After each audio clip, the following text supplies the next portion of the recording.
राधे महाराज जी आपके चरणों में कोटि कोटि प्रणाम। महाराज जी, शरीर में सब जगह रक्त और मांस है, आत्मा रहता कहां पर है? दूध में सर्वत्र घी है। बिना प्रक्रिया के अनुभव कर सकते हो उसको। मेहंदी में लालिमा है, पर बिना प्रक्रिया के आप अनुभव कर सकते हो? ऐसे सर्वम खलमिदम ब्रह्म ने नानास्ति किंचन, किंचन मात्र भी कुछ ऐसा नहीं जिसमें ब्रह्म न विराजमान हो। अब हम उसको दो पद्धति से जानते हैं, एक अन्वय और एक व्यतिरेक। अन्वय है और व्यतिरेक नहीं है। अब हम पहले शास्त्रीय सूत्र लागू करते हैं, ब्रह्म सत्यम जगन मिथ्या, ये है ये नहीं है, विभाग करते हैं। तो ये पंचभूतों द्वारा रचित जो स्थूल शरीर है ये नहीं है। प्रकृति के द्वारा जो 5 ज्ञानेंद्रियों के और 5 कर्मेंद्रियों के संघात में लेकर के मन बुद्धि चित्त अहंकार और जो अंतःकरण चतुष्टय है, ये ब्रह्म नहीं है। और अंदर घुसे तो कारण शरीर जो त्रिगुण माया के द्वारा रचा हुआ स्वभाव है, ये भी ब्रह्म नहीं है। इतना अनुभव करे तो जो है वो अपने आप अनुभव अपने आप से होता है, ना इंद्रियों से होता है ना वो मन से होता है। जो बुद्धि और मन के द्वारा होता है वो प्रकृति का ही अनुभव होता है। परमात्मा का अनुभव अपने आप से अपने आप में होता है। जैसे घी में हम पूड़ी बना सकते हैं और वही घी दूध में है, पर दूध में डाल के नहीं बना सकते, ऐसे ही इस विनाशी ढांचे के अंतर में परमात्मा विराजमान है। अब उसका खोज जब की जाती है तभी अनुभव में आता है। जैसे प्रक्रिया की गई, उबाला गया, दही जमाया गया, फिर मंथन किया गया, फिर मक्खन निकला, फिर उबाला गया, उसे गर्म किया गया तो घी निकल आया। ऐसे ही लोक परलोक के समस्त भोगों से वैराग्य और इतना समर्थ सत असत का विवेक जो कहीं भी राग से ग्रसित ना होने पावे, विवेक वैराग्य, इंद्रियों का शमन, मन का दमन, तितिक्षा घोर सहनशील, आगमा पैनो सहनशील, इसके बाद समाधान, चित्त का लक्ष्य पे स्थित रहना, मुमुक्षुता, मैं अभी मुक्त होना चाहता हूं, अपने आप परमात्मा तत्व का ज्ञान हो जाएगा। यही है अव्यक्त रूप से विराजमान है, जैसे दूध में घी विराजमान है, जैसे लालिमा प्रत्येक रेशे पे दिखाई नहीं देती मेहंदी के, उसकी प्रक्रिया से जब देखो तो अनुभव में आ जाता है। ऐसे ही महापुरुषों ने साधन चतुष्टय बताया, जिसके द्वारा हम आत्म तत्व का बोध प्राप्त कर, वो साधन हमारे, वो प्रक्रिया हो। अगर प्रक्रिया नहीं तो दूध में घी है पर दूध में पूड़ी नहीं पकेगी। इसी में ब्रह्म विराजमान है पर अनुभव में नहीं आएगा। और जहां प्रक्रिया के द्वारा आप चले, गुरु कृपा पात्र बने, तो अनुभव फिर इसी देह में भी हो जाएगा। देह भी ब्रह्म में है, क्योंकि सर्वम खलविदम ब्रह्म, तो ये भी तो ब्रह्म ही है ना। पर जब तक अनुभव नहीं होता तब तक इसे नहीं मानते, इसे हम काटते हैं कि ये मैं नहीं हूं, ये शरीर मैं तत्व नहीं है, ये इंद्रियां अंतःकरण में तत्व नहीं है, ये स्वभाव में तत्व नहीं है, ये प्राण में तत्व नहीं है। उपनिषदों में जब इसको काट करते तो जो मैं है वो अपने आप अनुभव में आने लगता है, क्योंकि शांत और निर्मल जल में तह में क्या है पता चल जाता है ना। ऐसे ही निष्काम और चंचलता रहित अंतःकरण में परमात्मा तत्व का स्फुरण होने लगता है। पर वहां तक पहुंचे तब अनुभव में आएगा, है इसी के अंतर्गत। आज तक कोई वैज्ञानिक ऐसा नहीं बना जो मन का एक्सरा कर सके। मन सूक्ष्म शरीर के अंतर्गत है और ये तो स्थूल सूक्ष्म कारण तीनों से परे है, तो कैसे कोई अनुभव कर सकता है? वैज्ञानिक केवल स्थूल ढांचे का एक्सरा कर सकता है, अल्ट्रासाउंड कर सकता है, सीटी स्कैन कर सकता है, लेकिन सूक्ष्म शरीर मन का नहीं। आज तक कहीं मन का कोई कर पाया हो हमें बताना। फिर सूक्ष्म शरीर के ऊपर कारण शरीर, तीनों का जो बाध कर देता है, वही आत्मबोध को प्राप्त होता है। अभी तो शरीरों में ही हमारी रति है, तो हम आत्म तत्व को कैसे जान पाएंगे? वही हमारा स्वरूप है, कोई और नहीं है, वही हमारा स्वरूप है। पर उसको पाने के लिए पहले इससे अभिमान हटे, देह भाव हटे तब बात बने। देहाभिमान जिसका जितना गलित हुआ है उतना ही महान भक्त हुआ है, उतना ही महान ज्ञानी हुआ है।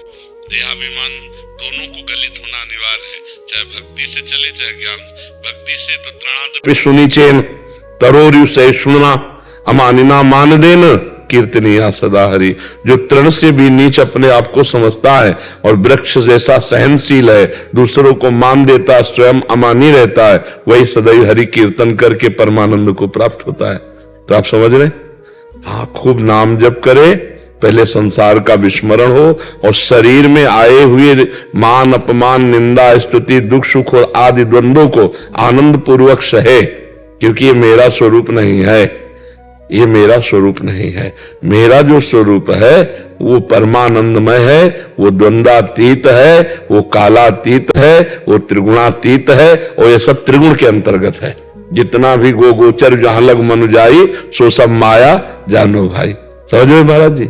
जी, आपका एक और प्रश्न था कि साधु बनने के बाद भी जीवन में कष्ट क्यों आता है महाराज जी? साधु तो आज बने, शरीर की रचना तो पहले हो चुकी है ना, तो उस रचना में पाप और पुण्य दोनों से मिश्रित मानव देह होता है।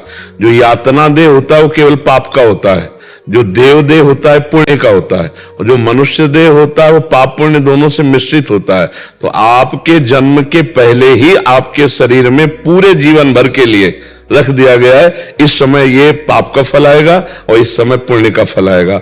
इसके बाद आप साधु बने या हम बने तो अब हमारा सत्कर्म हुआ, जो भजन हुआ, अब वो हमारा काम करेगा कि संचित कर्म को भस्म करेगा और जो आगे हमारे क्रियमाण हो रहे हैं उनको फल से रहित करेगा और जो प्रारब्ध भोग आएगा उसको निष्प्रभावित करेगा।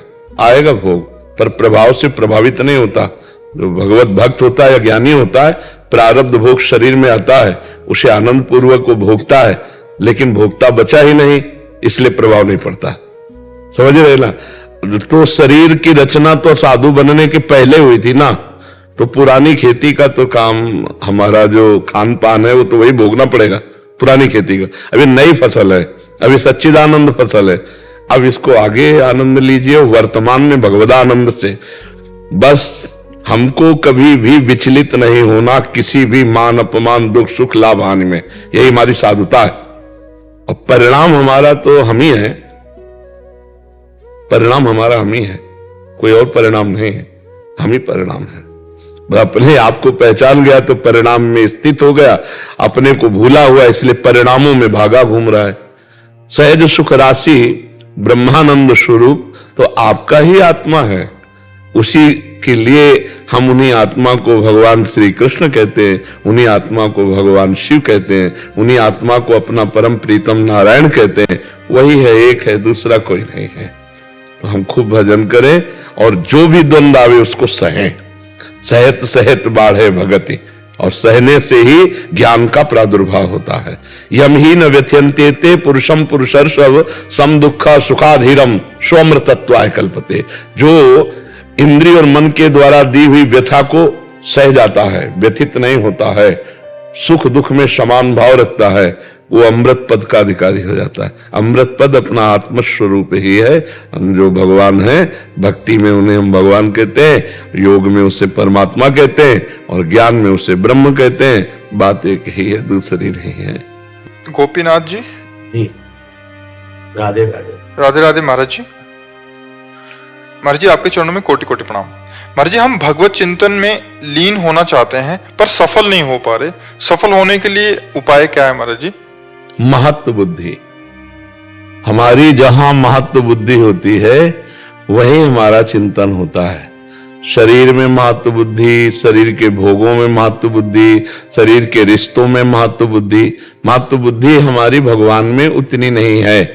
ये नहीं कह सकते कि नहीं है, क्योंकि नहीं है में आप यहां आते ही नहीं, आप भगवत चिंतन की बात ही नहीं करते, पर वास्तविक नहीं है। जैसे हमको अच्छा भोजन मिल जाए तो हम प्रभु को भूल गए, तो भोजन से भी भगवान का महत्व हमने कम समझा, तभी तो भगवान को भूल गए।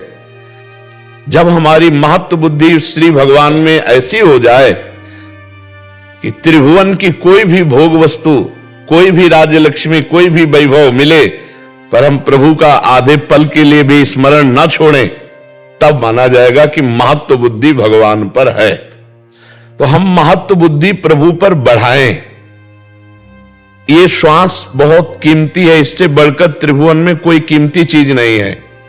इस श्वासों को हमने, मानो आपकी 50 वर्ष की आयु में आपने जो कमाया, अब आपकी आखिरी श्वास हो, तो 50 वर्ष की श्वासों खर्चा करके जो कमाया, उससे एक श्वास भी नहीं खरीद सकते हो आप, एक श्वास भी। तो ऐसी कीमती श्वासों में यदि हम राम हरि कृष्ण बोले होते, राधा राधा बोले होते, तो ये श्वास सार्थक हो जाती, नहीं तो ये श्वासें निरर्थक है। तो महत्व बुद्धि परम धन भगवान का नाम है। अगर भगवान का नाम प्रत्येक श्वास में चल रहा है तो हम महत्व बुद्धि भगवान पे रखते हैं। यदि नहीं चल रहा है तो फिर राग द्वेष का चिंतन चल रहा होगा या विषय का चिंतन चल रहा होगा, तो फिर भगवान का अनन्य चिंतन नहीं होता। अब महत्व बुद्धि कैसे बढ़े भगवान में? हम जिनकी खूब चर्चा सुनते हैं और जिनकी चर्चा करते हैं, वही हमारे चिंतन में आता है, और जो चिंतन में आता है उसी का महत्व हो जाता है। हम खूब भगवान की चर्चा सुने और खूब भगवान की चर्चा कहें। जैसे भागवत जी का है, हिंदी से है, 2-4 अध्याय रोज भगवान को सुनावें, भक्तों के चरित्र सुनावें, भगवान की खूब चर्चा सुने। जिनके श्रवण समुद्र समाना, कथा तुम्हारी सुभग सरि नाना, और भरे निरंतर होई न पूरे। खूब कथा पृथु जी महाराज ने तो कथा का ऐसा स्वाद मिला कि भगवान से कहा कि हमें एक वरदान दे दो, 10,000 कान हमारे दे दो। 10,000 कान, 1-2 कानों में, हाँ 5-5 हजार कानों की सामर्थ्य हो, जिससे मैं रात दिन भगवान की चर्चा सुनता रहूं, तो महत्व बुद्धि आ जाएगी। हम जिसकी चर्चा सुनते हैं, जिसकी चर्चा करते हैं, हमारा मन वही मनन करता है। तो हम संसार की चर्चा सुनना बंद करें, संसार की चर्चा करना बंद करें, भगवान की खूब कथा वार्ता सुने और गाएं, तो अभी भगवान से प्रीति हो जाए। भगवान का नाम कीर्तन करें, भगवान का नाम जप करें, भगवान की लीला कथा सुने, भगवान की लीला कथा गाएं, और भगवान के प्रेमी संतों का समागम, उनके सानिध्य में रहे, तो अभी भगवान पर महत्व बुद्धि हो जाएगी। अगर भोगों में राग है, संसार में राग है, तो भगवान से देखो, भगवान का भजन करने के लिए ये चौपाई जीवन में उतारनी पड़ेगी। जननी जनक बंधु सुत दारा, तनु धन धाम सुहृद परिवारा, सबकी ममता ताग बटोरी, मम पद मनहि बांध बरि डोरी। शेष काम भगवान कर देंगे। आपको सत्संग के द्वारा प्राप्त विवेक से इनके संबंधों का राग जो है वो भगवान के चरणों में समर्पित करना होगा। अभी हमारा शरीर और शरीर संबंधियों में अधिक राग होने के कारण भगवान में महत्व बुद्धि जो होनी चाहिए वो नहीं है, इसलिए हमारा निरंतर भजन नहीं चलता। तो महत्व बुद्धि सुनने कथन से और मनन से होती है। जो श्रवण कथन सुमिरन, तो फिर महत्व बुद्धि हो जाएगी। अभी श्रवण कथन सुमिरन हमारा संसार का होता है, इसीलिए इसी पे महत्व बुद्धि है। जैसे रोज किसी की बात सुनो तो आपको देखने की लालसा आ जाएगी। ऐसे हम जब रोज भगवान की बात सुनते हैं तो एक बार लग जाता है, एक बार लाइव तो देखें भगवान को, कैसे है भगवान। जहां ये लालसा लगी भगवत प्राप्ति की, बस फिर काम बल गया। भगवत प्राप्ति की लालसा लगे तो अब चाहे 1 घंटा आपको बैठे रहना पड़े, बुरा नहीं लगेगा। ये लगेगा यार 1 ही घंटा की तो बात है, 1 घंटा बाद मिल लेंगे। तो ऐसे पूरा जीवन हमें चाहे इंतजार करना पड़े, पर लालसा लग गई ना भगवत दर्शन की, हाँ अब और कछु न सुहाए, अब कुछ अच्छा नहीं लगेगा। भगवान से जो आशिकी करते हैं ना, उनका कुछ अलग चित्त होता है। नहीं खान पान ते भावे है, नहीं कोमल वसम सुहावे है, सब विषय लगे ते खारा है, हरि आशिक का मग न्यारा है। वो जगत के मार्ग से अलग होता है। संसार चाहता मान, वो मान अपमान में सब होना चाहता है। संसार चाहता है स्तुति वंदना, वो निंदा और स्तुति दोनों को समान समझता है। तो ये भगवत मार्ग में थोड़ा सत्संग का हमारे अंदर प्रभाव पड़े और संसार से महत्व बुद्धि हटे तो निरंतर भजन बनने लगे। अलका जी दिल्ली से। महाराज जी राधे राधे। महाराज जी, मन की शांति प्राप्त करने के लिए क्या करना पड़ेगा और कैसे होगी? मन अशांत होता है, सुने हुए भोगों के भोगने की इच्छा, भोगे हुए भोगने को तृष्णा, पुनः भोगने की इच्छा, और नाना प्रकार की दुर्वासनाओं की परत लगी हुई है। अब उसे कभी चैन नहीं मिलता। जो हम शांति की खोज कर रहे हैं, जब तक हमारे मन की वासनाएं नष्ट नहीं होंगी तब तक शांति नहीं मिल सकती। तब लग कुशल न जीव कहूं, सपने हूं मन विश्राम, जब लग भजत न राम को शोक धाम तज काम। ये कामनाएं जब तक शांत नहीं होंगी तब तक हमारे मन को शांति नहीं मिलने वाली। अब हम नाम जप के द्वारा कामनाओं को नष्ट करते हैं। जैसे नाम जप शुरू करो तो जैसे आप देखो फिल्म चल जाए ऐसे चलाने लगेगा मन। जो दुर्वासना चित्र सहित है आपके सामने आने लगेगी। नाम जपना शुरू करो तो जब हम कोई मैसेज डिलीट करते हैं तो हमारे सामने आता है ना, तभी तो डिलीट करते हैं। तो ऐसे ही हमारे सामने काम, क्रोध, लोभ, मोह, मद, मत्सर की बहुत सी वृत्तियां भरी हुई हैं और वो भजन के द्वारा ही नष्ट होंगी। अगर हम नाम जप एकाग्रता पूर्वक करें तो हमारा मन डिलीट होना शुरू हो जाएगा। उसमें जो षड विकार के चित्र भरे, जो षड विकार